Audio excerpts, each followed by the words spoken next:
बोलो जयकारा। बोलो मेरे श्री गुरु महाराज की जय। श्री सद्गुरुदेव भगवान की जय।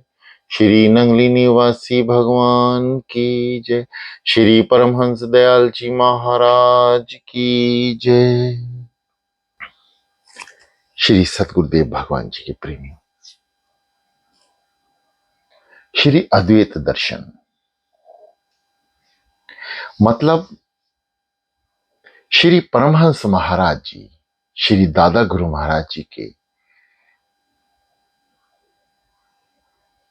आध्यात्मिक जीवन, अवतारी जीवन के वो अंश जो उनके मुखारबिंद से निकले, जो उनके उद्घोष थे, कुछ उनकी रचनाएं, कुछ उनके इरशाद, सुनकर मानो ऐसे लगता है कि श्री दादा गुरु महाराज जी स्वयं अपने मुखारबिंद से शब्द फरमा रहे हैं, सत्संग दे रहे हैं।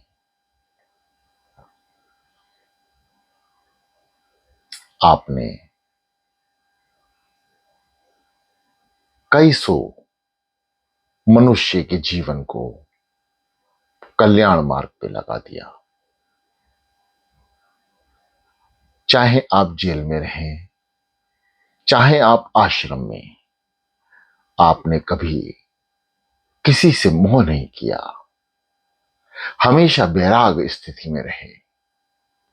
जहां आप सत्संग के बाद मौन हो जाया करते थे और उस सत्संग का निचोड़ साधकों और भक्तों को कुछ पल रुकने के बाद दिया करते थे, वही अनन्य शांति भक्तों के दिल में आपके द्वारा उच्चारित उद्घोष को, वाणी को हृदय में उतार देती थी। उसी कड़ी में आपने जयपुर स्थित आश्रम में संबोधित करते हुए फरमा रहे हैं,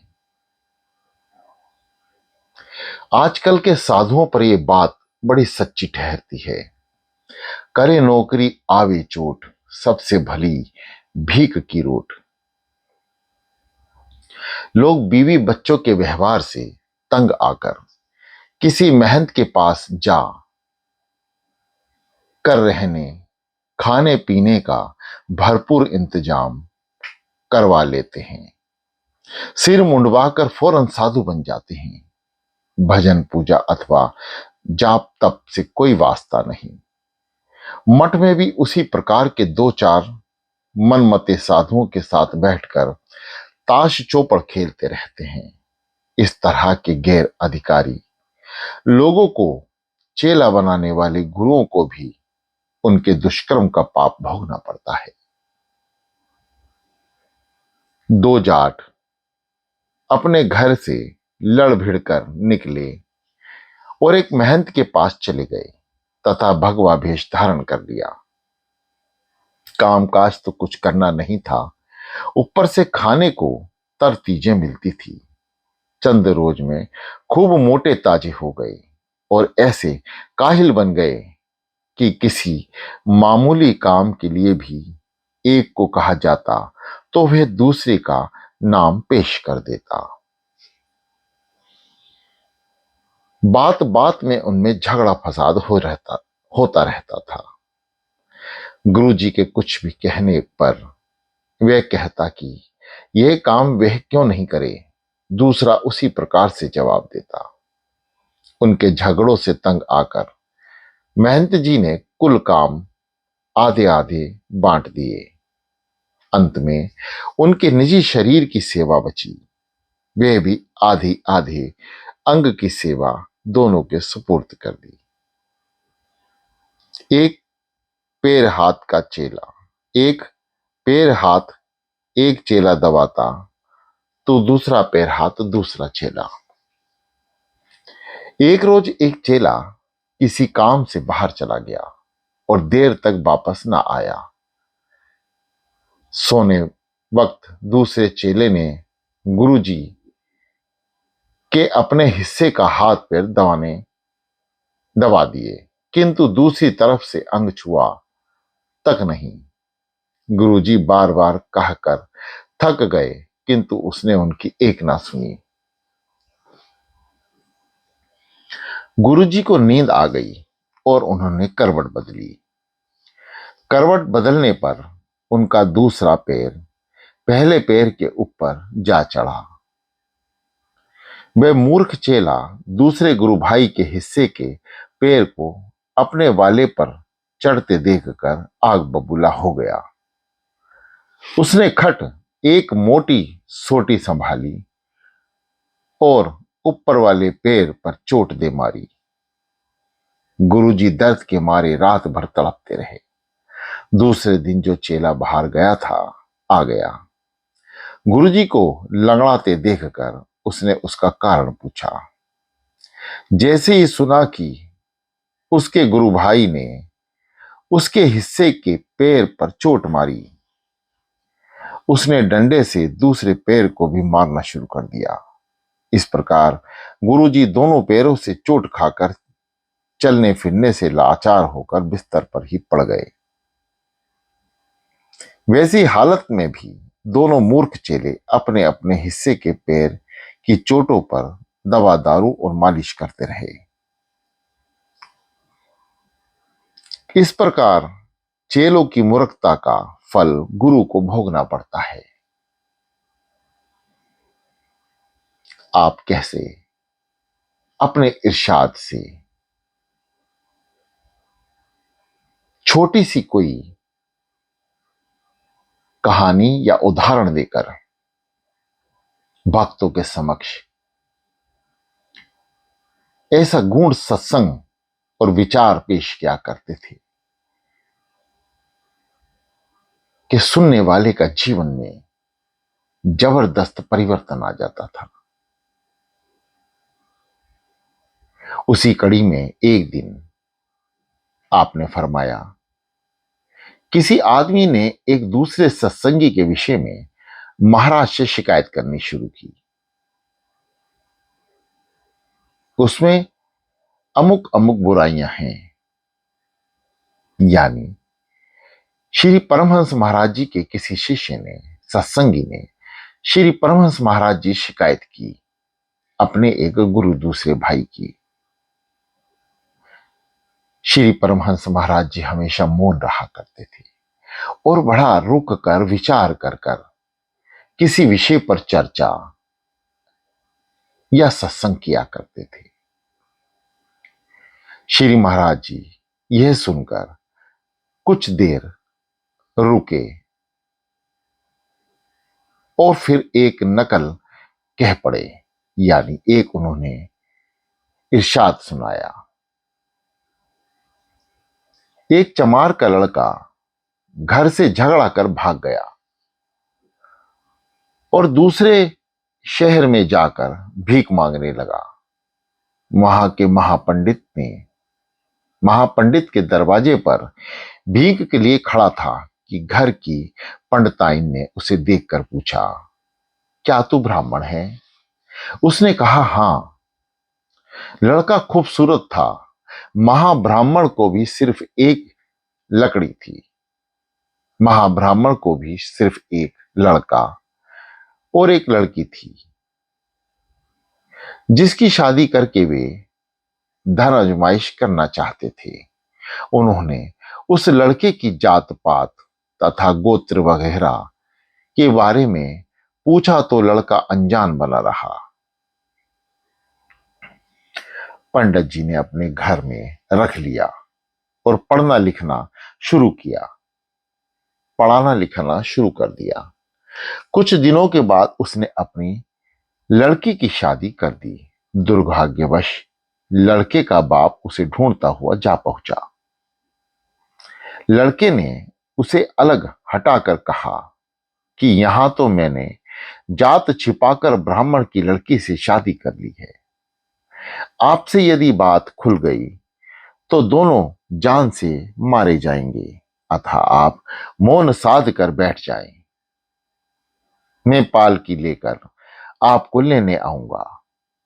समझा बुझा कर लड़का घर आया और पंडित जी को बताया कि उसके पिताजी आए हैं। पालकी और माला दुशाला उनके सत्कार के लिए हाजिर किया जाए। वे एक नैष्ठिक ब्राह्मण हैं, वर्षों से मौन धारण कर रखा है तथा अधिकांश समय अकेले में रहकर जप ध्यान करते हैं। उनके लिए वैसा ही सब इंतजाम किया जाए। महापंडित ने समधी से मिलने शहर का राजा भी आया और उसने उसने खूब सामान रुपया भेंट किया। उसके घर में रहते उन्होंने बहुत दिन हो गए। लड़के की बहू का जूता नक्शीदार था। उसका कुछ टाका उधड़ गया था। उस जूते को जब कभी लड़के का बाप देखता तो अपने मोची स्वभाववश उसे सीना चाहता। एक दिन उसने लड़के से सुई की मांग की। लड़के ने समझा कि कपड़े वगैरह सीने होंगे, अतः उसने एक सुई ला दी। बाप ने मौका पाकर बहू का जूता उठा लिया और उसे सुई से सीने लगा। रपनी होती तो उस चमड़े में सुराख कर लेता। सुई से छेदा तो सुई जूते में अटक गई। पूर्व स्वभाववश वे दांतों से सुई को पकड़कर खींचने लगा। तभी बहू ने उसे देख लिया। उसने चिल्लाती हुई अपनी मां से कहा कि बाबूजी चमड़ा खा रहे हैं। उसकी मां बोली, चुप रहो, हरि के भक्त हैं, भक्तों की लीला कौन जाने। बात रफा दफा हो गई। मगर चोर की दाढ़ी में तिनके वाली बात। बूढ़ा डर गया कि अब तो बात खुल गई। घर आने पर उसने अपने लड़के से सब हाल कह दिया। लड़का सिर पीटने लगा। अंत में दोनों रात को घर से निकल भागे। महापंडित अत्यंत चिंता में पड़ गए कि उनसे क्या चूक हो गई।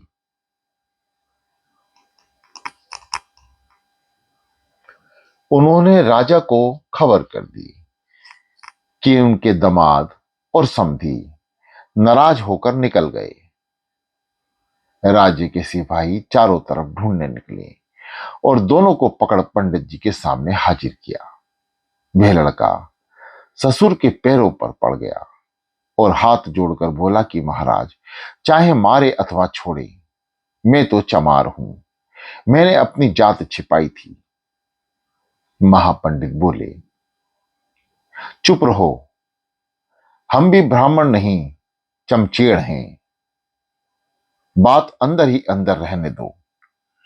जब दूसरे दिन पंडित जी राजा से मिलने गए तो उन्होंने पूछा कि कल आपके दामाद और समधी ने बड़ा बखेड़ा किया, क्या बात थी। महापंडित हाथ जोड़कर बोले, अन्नदाता, असल में लड़का चमार है और मैं भी ब्राह्मण नहीं चमचेड़ हूं। यह सुनकर राजा साहब बोले, चुप रहो, किसी और से मत कहना, हम भी क्षत्रिय नहीं चमरंग हैं। इस नकल को सुनने के बाद श्री महाराज जी ने उस शिकायत करने वाले भक्त से कहा कि सच पूछो तो बुराइयों से कोई बचा नहीं है। कोई चमार है तो कोई दूसरा चमचेड़ और तीसरा चमरंग। किसी में कुछ ऐब है तो किसी में कुछ।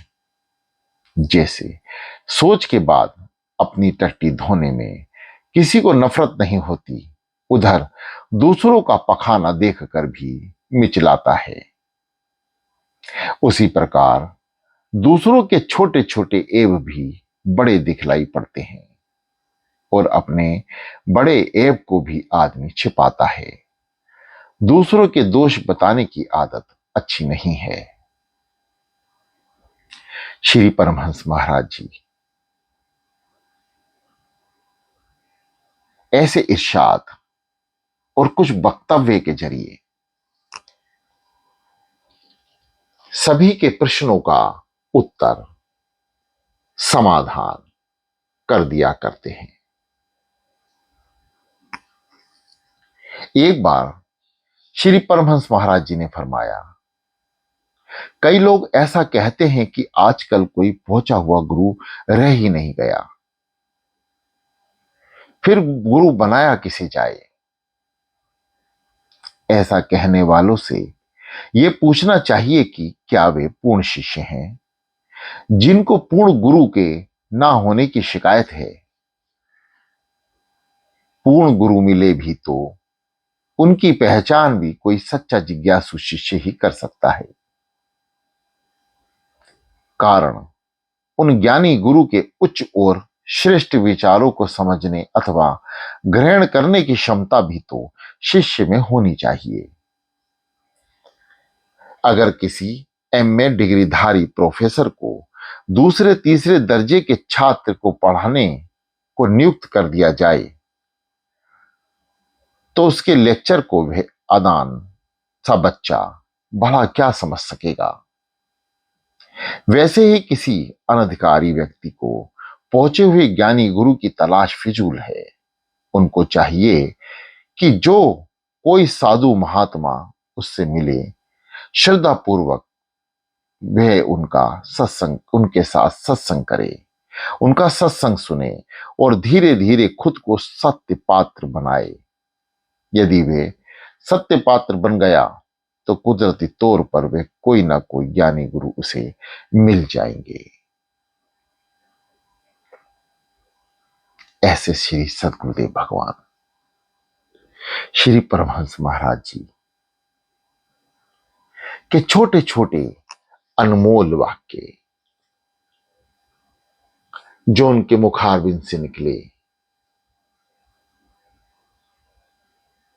और निकलने के बाद उनकी मौन की अवस्था ही उनके सत्संग को भीतर पहुंचा दिया करती थी।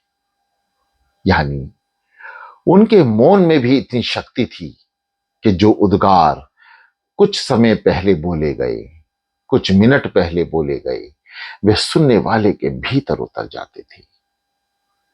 यानी सत्संग के बाद अत्यंत शांति होना परम आवश्यक है। ये परमहंस महाराज जी का शांत रहना ये दर्शाता है कि आप जब भी सत्संग सुने या किसी अध्यात्म का अनुभव करें, उसके तुरंत बाद शांत हो जाएं। समस्त ज्ञान सत्संग को भीतर उतारने का प्रयास करें, क्योंकि उस समय श्री सद्गुरुदेव भगवान श्री दादा गुरु महाराज जी की अपार शक्ति भक्तों के सामने प्रचलित थी। उस समय कुछ मिनटों का मौन ही सद्गुरुदेव भगवान जी की महाशक्ति का अनुभव करा दिया करता था। परंतु आज कलयुग में हम इधर सत्संग सुनते हैं और तुरंत ही संसार की बातों पर लिप्त हो जाते हैं। हमें अपने सद्गुरुदेव भगवान, अपने श्री दादा गुरु महाराज जी, अपने श्री नंदी निवासी भगवान जी के उद्गार सत्संग वचनों पर निरंतर चलना ही नहीं, शांत चित्त रहकर उनके श्री जीवन चरित्र का अनुभव कर अत्यंत गहराइयों तक शांत होकर उसे भीतर उतारने का प्रयास करना चाहिए। वही सच्ची भक्ति है, वही सच्चा शिष्य है जो अपने गुरुदेव के अमर वाक्यों को अपने जीवन में उतार ले। वही परम शिष्य है, वही गुरु का लाल है। बोलो जयकारा, बोलो मेरे श्री गुरु महाराज की जय।